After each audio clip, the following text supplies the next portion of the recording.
Hey, what's up you guys? Yes. Alright, sorry, I'm just kidding. I'm doing a spooky video, so I felt like I had to do Shane's conspiracy intro. Anyways, hi guys, and welcome back to my channel. So, last week I posted the Queen Mary video, which we did ghost hunting on the Queen Mary. I had a lot of fun filming it, and it was kind of disappointing we didn't find anything, but I mean, I think with paranormal it's very hit or miss with what you're gonna get.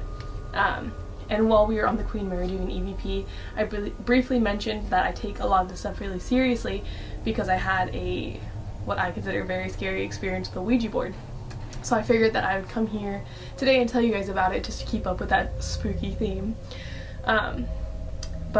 So for me personally, I've always been obsessed with the paranormal, anything freaky, aliens, ghosts, demons, everything. Like ever since I was in grade school, like I would read all the Goosebumps books, I read all the scary stories to tell in the dark, true ghost stories, everything. I'd always be obsessed with asking people, do you have any ghost stories, like anything like that. And I was always a weird kid who would try to convince people that like the bathroom was haunted at our school, or like when the lawnmower would mow the lawn, like, and there'd be like the dead grass on the lawn, I'd be like, oh, it's a crop circle. Like I was just always that kid.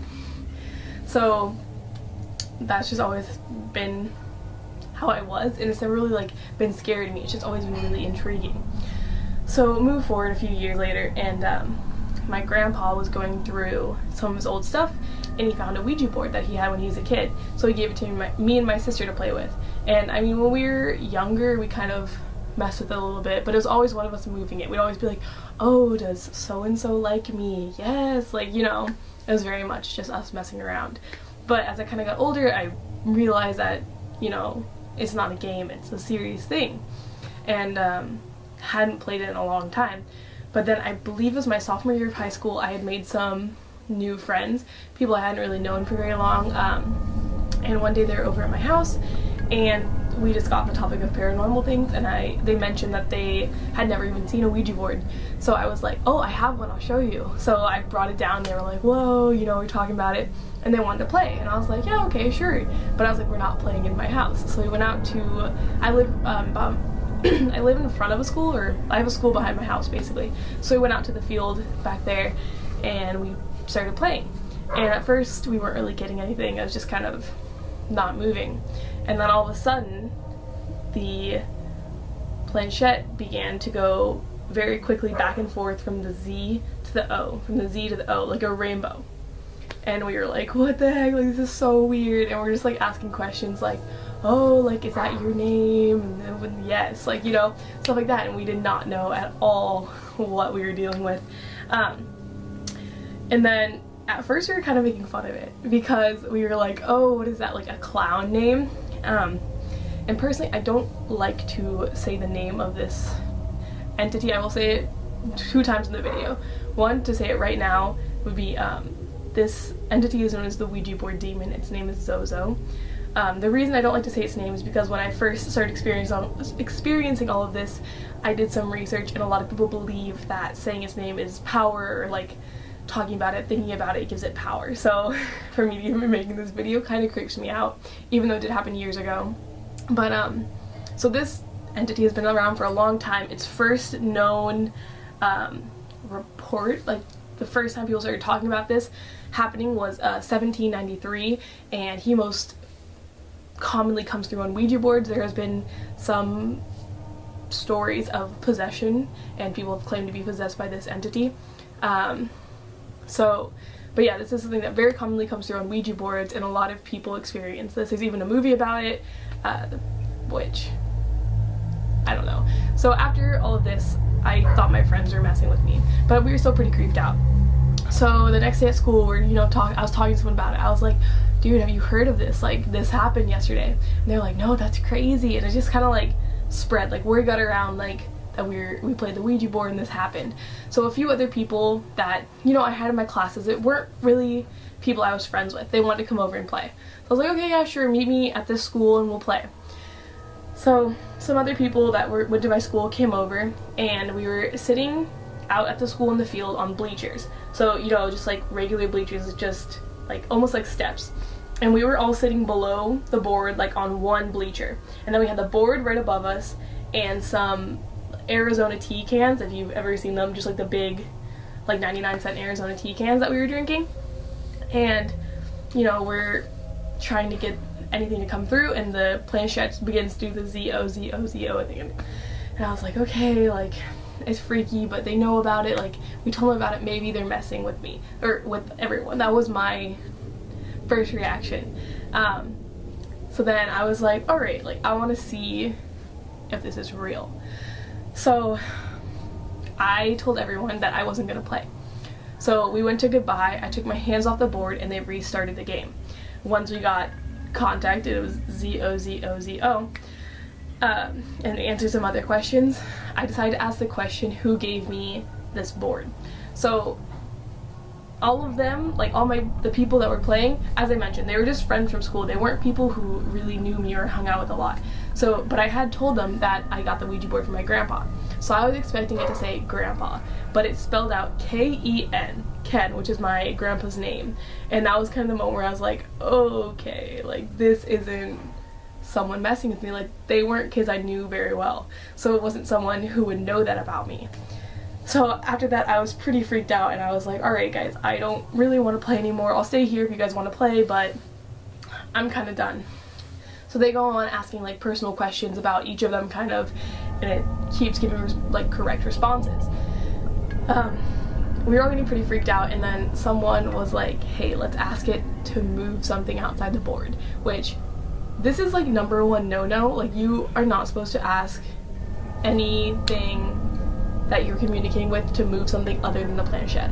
It's just, you're just not supposed to. Same with so like, that's one of the no-nos. Another thing is, you're not supposed to let it go completely through all the letters or completely through all the numbers. So that's kind of like how you would release something. So they wanted it to move the Arizona can. So we had we took the fullest one, which was like about half full, and we put it right in front of the board and moved all the other ones. And they start asking, can you move the Arizona can? No answer. Can you move the Arizona can? No answer. Can you move the Arizona can when we count to 3? It starts going through all the numbers. So I'm like, guys, move it away from the numbers, don't let it do that. So they keep asking, it keeps doing weird things, like trying to go through the numbers, everything like that. And they're like, okay, we're gonna just ask this one last time. Can you please move the Arizona can? And it spells out L-O-O-K, so it says look, and we're like, look where? Do you want us to look at the can? It goes to yes, and the Arizona can, which was, no one was touching it, it was half full, so there's no way the wind could have knocked it over, completely flew off the bleacher and just like slammed down. Like, it was almost like someone just like whacked it like that. Like, have you ever seen just like that?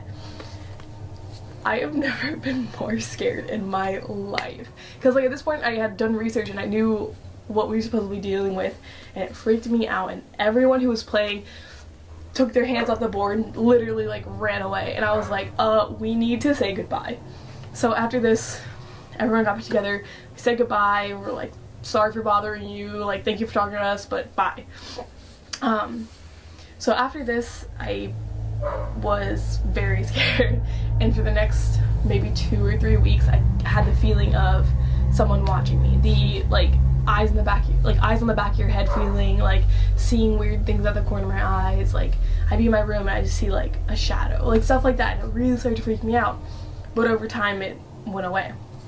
So I was like, okay, well, don't really know what happened there, but right. So then fast forward to my junior year of high school, I was telling my really, really good friends at the time about that. Like, I was like, hey, like, this is my experience, because as I said, like, I love paranormal, so I bring it up, I talk to people about it. So I was telling them, like, this is my craziest story. And I'm gonna change their names just because I don't know if they'd be cool with me talking about it, but I'm gonna say Joe and Kevin. So Joe and Kevin used to think it was hilarious, because they know I wouldn't say the name, that they would just harass me. Like, they would just say the name over and over and over and over and like make fun of me, and, like, because they knew it freaked me out. I'd be like, guys, stop, stop, stop, please stop. And then they thought it was so funny, and I'd get really upset. So eventually one day we were all at my house and we were bored, we were hanging out, and we decided to play the Ouija board, which, you know, I probably shouldn't have done that, but So I was like, alright, again, we're not going to play in my house, we'll go out to the school behind my house. So it was nighttime, and we were trying to play. Nothing was happening, but we were all getting really freaked. Like, it was just, you know, you just get creeped out. And we kept thinking like we were seeing like shadows like in the windows of the schools and stuff like that, which again, we were creeped out and it was late. I don't know if that's true.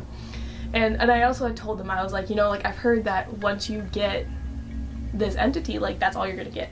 Like, it's either attached to the board or attached to you. Like, they don't know for sure, but a lot of people think it attaches itself to the board. So lo and behold, we started getting ZOZO. And I was like, guys, we're not doing this, we're not doing this. And they kind of kept playing, and I was like, guys, we need to stop. Like, I promise you, like, this isn't something to mess with. Like, this is really freaky. And they, you know, still thought it was pretty funny because I was freaked out. So eventually we say goodbye, and then I was freaked out, but they were like, oh, come on, let's play again, like, whatever. So we ended up playing again, and we got some other name. I forget what it was, but I mean, a lot of times demons will disguise themselves and give you false information to earn trust. So we ended up talking to like whoever it was, which I don't think it was another spirit. I think it was ZOZO. So we ended up, after that, finishing the game, like saying goodbye, went back to my house, just hung out like normal. So a few days later, I think it might have been the next night, so I'm gonna talk about Kevin first. So Kevin's at home. He was doing homework, he left his stuff out on his desk, locked his door, and went to bed. The next morning, on a blank piece of paper, there was a message that said, hey, or hi, something like that. And he's telling us about it. We're like, whoa, that's really weird. We're like, you should totally write back. Like, tonight, like, write back, be like, hi, who is this? And so he did that. He locked his door that night. The next morning, the pencil was gone, the paper was gone, and above his door, there was a giant hole with a crack coming out of it. Like a hole like that big with just like a crack. Which, I mean, we live in California with earthquakes, but there wasn't an earthquake. He has no explanation to what could have done that. Like, it was inside his room and he was the only one in there. So that's kind of what happened there. And to this day, like, none of us really know what caused it, and he never found like the paper or the pencil or anything. And then fast forward to later that week, we were in school, and in my high school we had a class where you could basically volunteer at it was like a preschool on our school, on our campus, if that makes sense. So it was a class that fulfilled a requirement if you needed it. It was one of the classes, and you basically went and babysat children at preschool. And my friend, I think I said Joe, is that what I said? Anyways, well, my friend Joe, he had that class. So that was his first class of the day, and he was basically supervising the kids at recess, and he saw a little girl sitting by herself with her doll. And he just kind of, you know, looking at her, and she was talking to the doll, and he's like, okay, like, is she, you know, okay, like, are the kids being mean to her? So he basically goes up to her and is like, hey, like, why don't you go play with the other kids, like, what's wrong? And she looks at him, looks back at the doll, and goes, him? And then he was like, what? And then she says, ZOZO says hi, and then ran away. Yeah, like, what the, like, that creased me out. And then, so after that class, we all had band together, and he's telling us, and we're like, are you kidding? Like, are you serious? Like, we thought he was messing with us. He, like, swears up and down, like, to this day, like, I'm, you know, like, he says, like, yeah, that's what happened. So again, he was the only one there, and same with my other friend. I wasn't there, but I did see the crack in the wall and everything. But yeah, they both swear up and down, like, they have no explanation, and that's what happened. And then basically after that time, like, kind of, I didn't have anything like major happen, more of just like the weird feelings of like someone watching you, seeing stuff out of the corner of your eyes. But I mean, again, I don't know, that's just because I was freaked out. But yeah, so that's kind of the whole story there. And right at the day, like, the story evolved that my friend had gotten possessed, and it was just a whole big thing. But yeah, so that, my junior year of high school was the last time I played the Ouija board, and I don't intend to play it again.